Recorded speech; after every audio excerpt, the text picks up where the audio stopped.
আশুগঞ্জ এটা বরাবরই ইসলামপন্থী, ইসলামী মূল্যবোধপন্থী, জাতীয়তাবাদপন্থী এবং বিশেষ করে বাংলাদেশের সর্ববৃহৎ দল বিএনপি, বিএনপির গাঁটি বলা যায়। তো আমি সেখান থেকে আমার জোটের পক্ষ থেকে আমাকে সেখান থেকে নির্বাচনে প্রার্থী ঘোষণা করেছেন। আমি এখান থেকে নমিনেশন পেয়েছি। আর আপনারা আরেকটা নাম যেটা বলছেন এটা আসলে দল থেকে বহিষ্কৃত, সুতরাং এইখানে যিনি বহিষ্কৃত তার কোনো মানে সমর্থন থাকে না, আর দল তার সাথে কেউ যাবে না।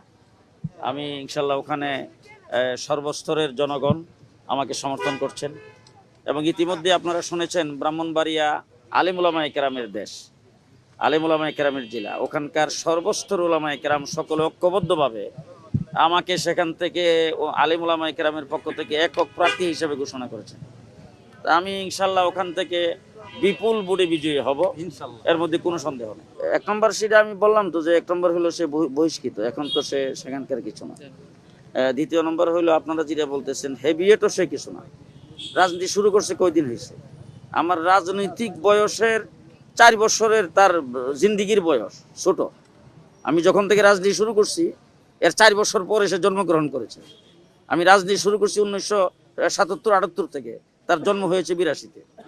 হ্যাঁ, সুতরাং একটা সেখানে তার কার্যক্রম আছে, কার্যক্রম সে করতেছে। কিছু লোকজন তো বুটে এমনি একটা ব্যালট পেপার একটা মার্কা থাকলে কিছু লোকজন এমনি নশিল মারে, কথা বুঝলেন না? এরকম কিছু তো হবেই, এটা মানে কোনো উল্লেখযোগ্য কিছু এফেক্ট সেখানে করবে না।